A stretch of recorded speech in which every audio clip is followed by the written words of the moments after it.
السلام علیکم، میں ہوں محمد رمضان ددوڑا اور آپ دیکھ رہے ہیں بزم ٹی وی یوٹیوب چینل۔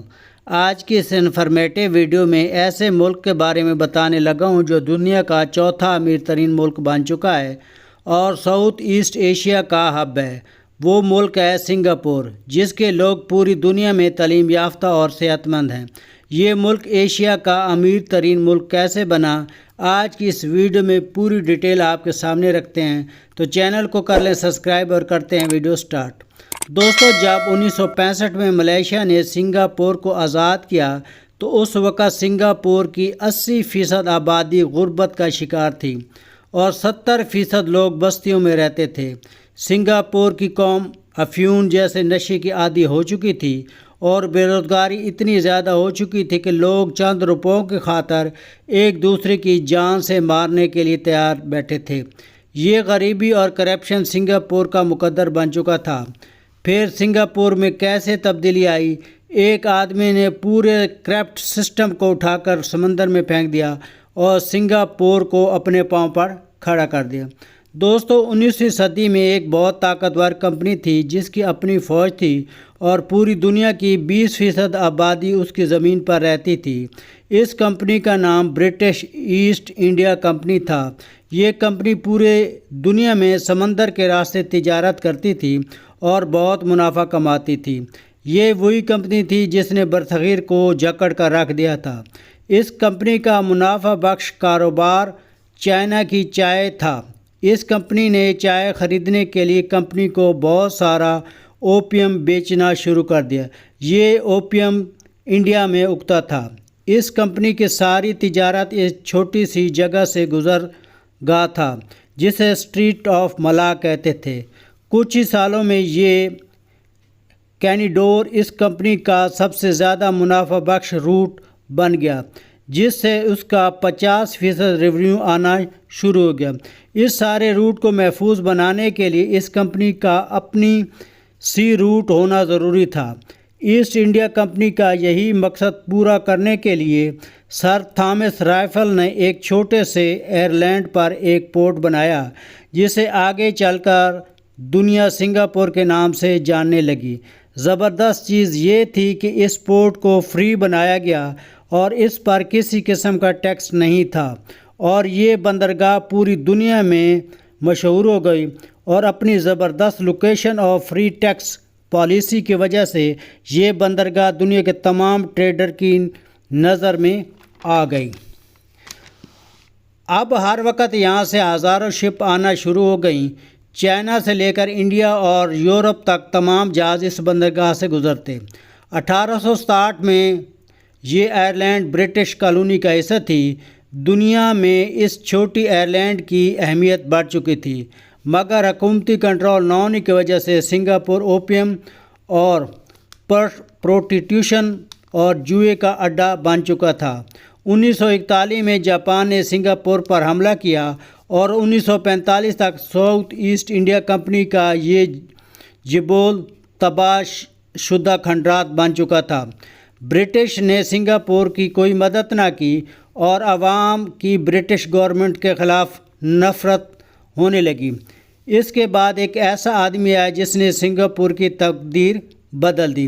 اس کا نام لی کیون لیو تھا، جو پیشے کے لحاظ سے وکیل تھا، جس نے 1955 میں پیپل ایکشن پارٹی کے نام سے ایک سیاسی جماعت بنائی اور اسی سال لوکل الیکشن میں چند سیٹیں حاصل کیں، لیکن لی بہت جلد عوام میں مقبول ہو گیا۔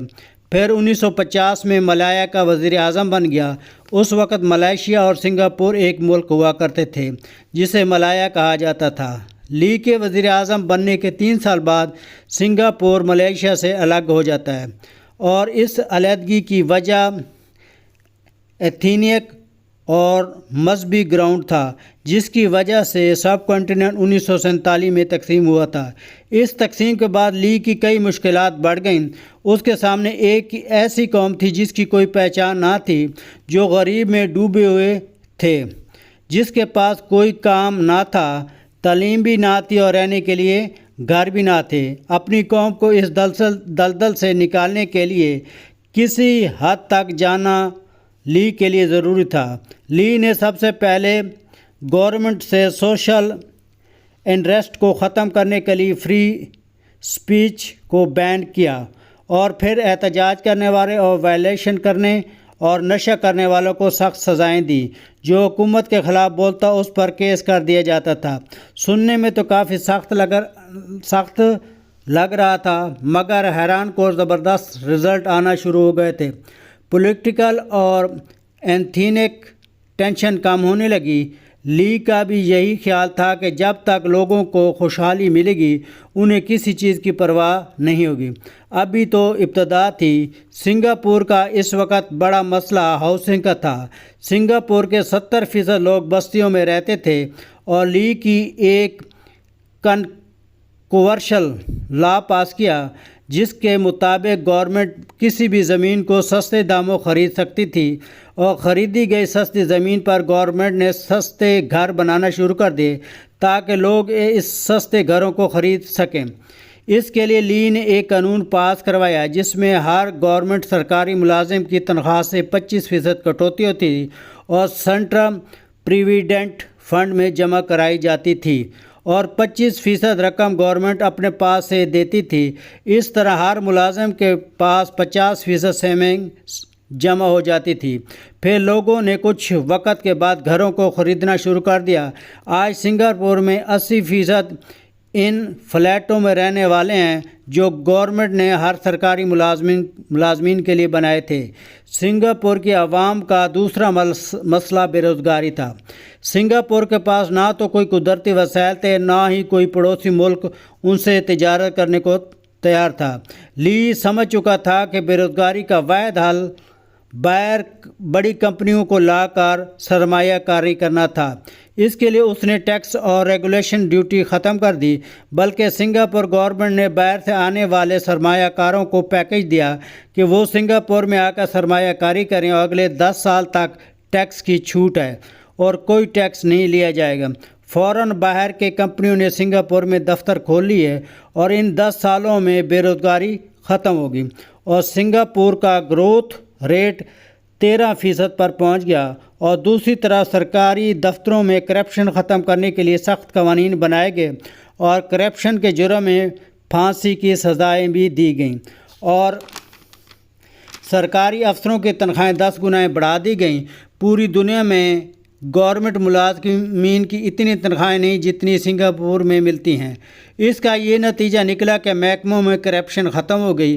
सिंगापुर में पुरअमन माहौल की वजह से सरमायादार सिंगापुर आना शुरू हो गए और सरमायाकारी बढ़ने लगी।